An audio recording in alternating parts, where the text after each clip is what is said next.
Hey guys, I'm Ryan Morrow, founder and creator of carnalmarriage.com, and I'm thankful that you want to hear my story.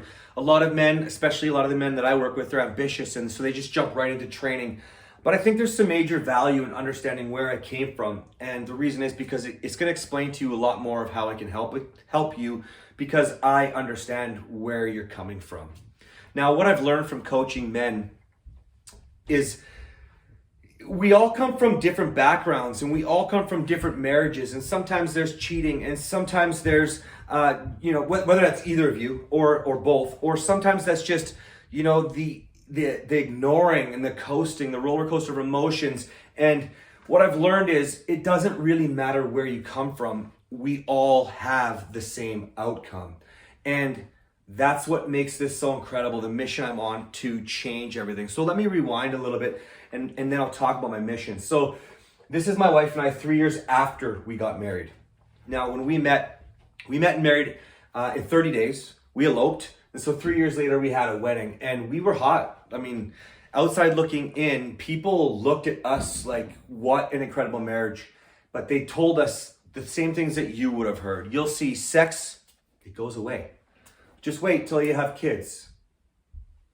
And I didn't want to believe it. My wife didn't want to believe it. I actually signed up for my marriage saying, I like to have sex like 1 to 3 times a day. Like it's a daily thing. And I checked off the criteria. She was all over that. And as marriage went on, as the family started to happen, as the problems and expectations in life started to happen, I quickly learned that I was wrong.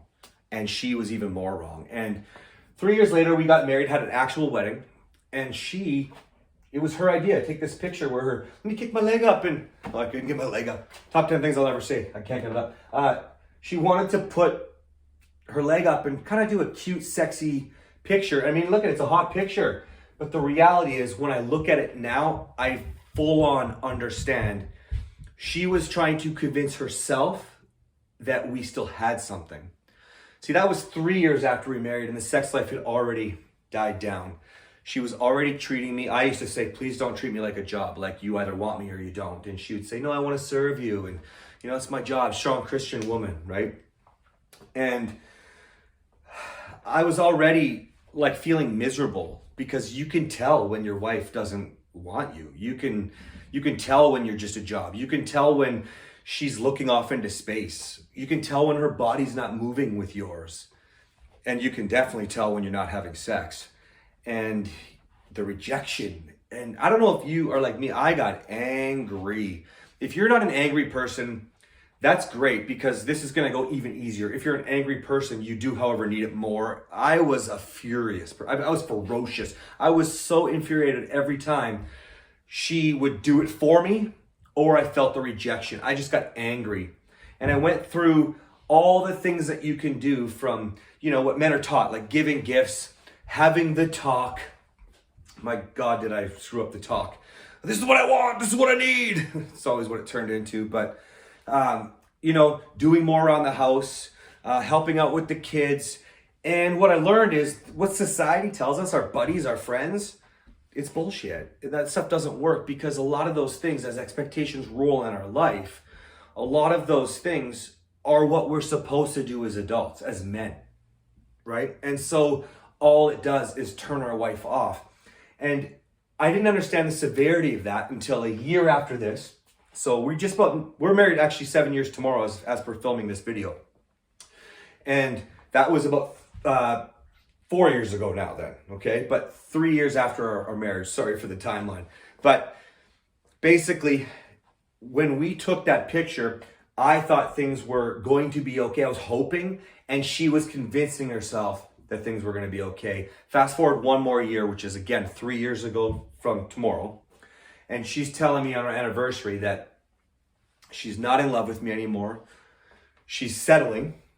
And thank God she opened her mouth and told me the truth, but she wasn't attracted to me anymore. One of the hardest pills I've ever had to swallow. I was angry. I wanted to just leave. How could you lie to me? The hundreds of times I asked her, do you think I'm sexy? Do you still love me? Do you still want to be with me? Only to find out she added one more sentence. I'm only staying with you because I believe in the sanctity of marriage. I'm committed. Ouch. I looked at it like I had three choices. One, I could leave. I, at the time, thought I was a phenomenal catch. I know now that I had work to do, but I thought I was a great catch. And what I realized, I started to look back at all my other relationships. I realized I had been making a lot of the same mistakes, and the same sort of pattern was there. And I think if you look back into your past relationships, you'll find a lot of the same similarities. The hard part is when you've been married for years. I'd never been in a long-term relationship longer than a few years. And this was already a year longer, right?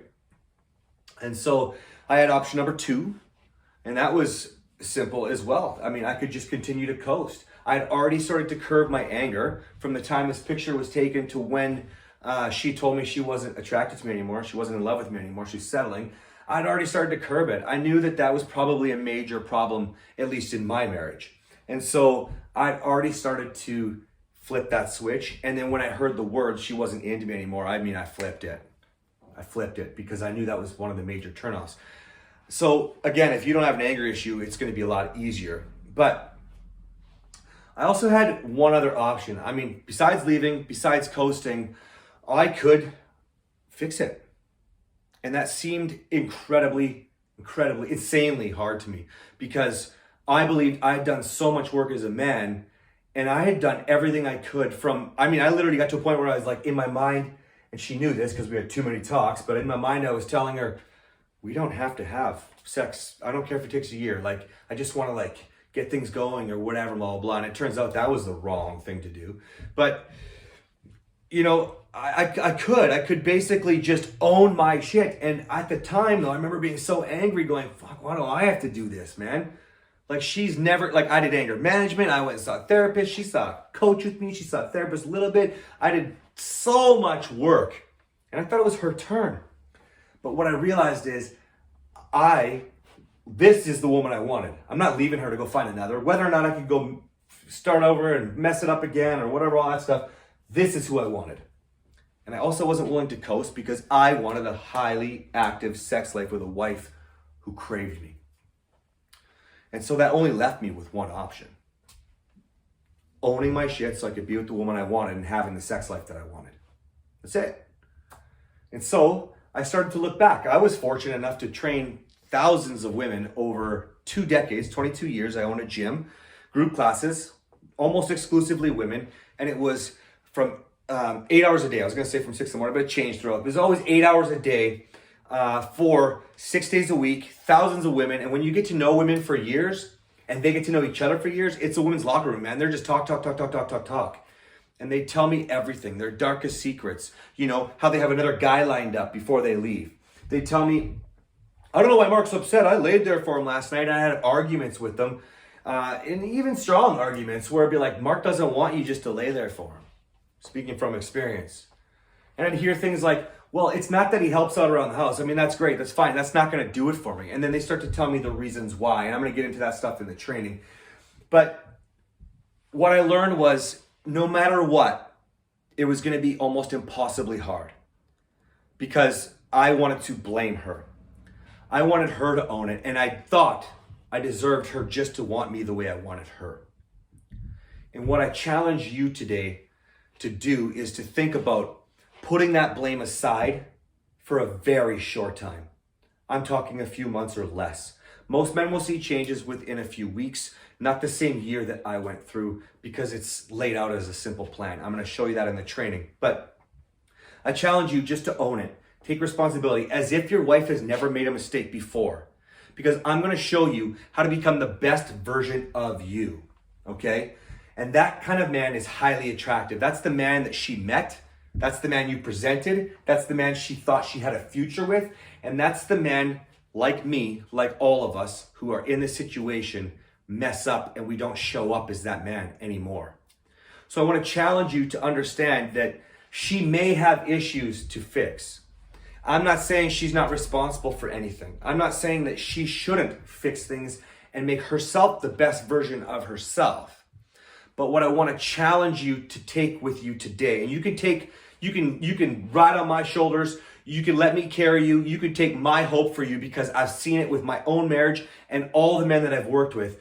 But I want you to understand this. If you can own this right now, you can show up as the best version of yourself. And when you do that well, because it's the best, I mean, you can't get better than that, right? You will lead your wife and you will have a choice.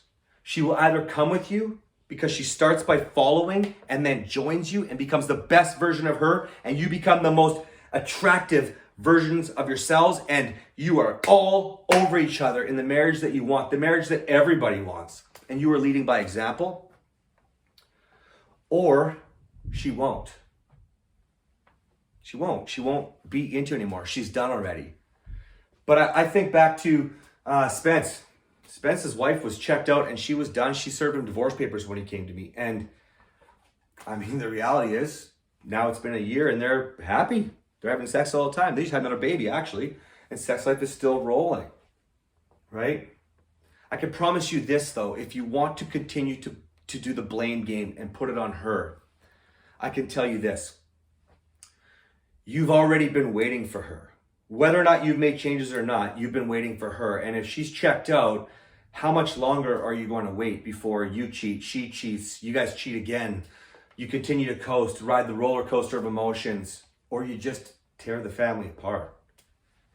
But if you can take responsibility today, then what you can do, take the training, own it, take the training and start applying today. You can potentially save your future. You heard me, future. That's a combination of marriage and future, future. You can save your future, and what'll happen is your sex life is along for the ride. Like, you get to enjoy that. Then there's so many other benefits. I mean, you make more money when you're sex life, when you have the release that releases you, you make more money. I mean, there's so many incredible benefits. So challenge you to own it. It's not going to be easy, but it's going to be worth it. It's going to be worth it, because at the end of the day, you either learn who you are and you are proud of that man and she sees it and wants it, or she doesn't. But you can change your life today. I'll see you guys in the training.